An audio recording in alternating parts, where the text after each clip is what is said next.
Before we even begin this news story, be aware massive spoilers for Game of Thrones follow, so unless you're completely up to date with the show, click away now.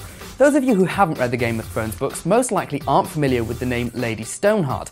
Still, there's a chance you may have seen it in some of the more spoilery comments floating around, given that many book fans were expecting to see her last night on Game of Thrones Season 4 finale. Why?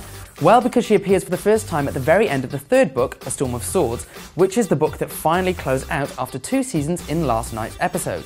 Lady Stoneheart is Catelyn Stark brought back to life by Thoros of Myr's resurrection ability granted to him by the Lord of Light.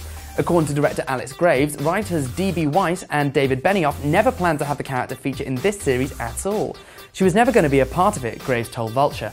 I know it caught on the internet and people really started to believe it.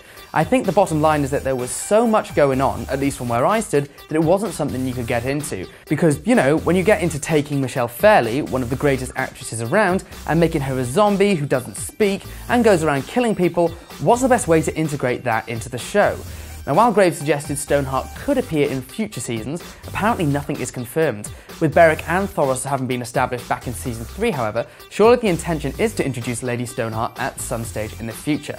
With Brienne being otherwise engaged in the Season 4 finale, however, we guess it makes sense the decision was made to keep Stoneheart under wraps, for now at least. For all your latest entertainment news, keep your eyes on ign.com.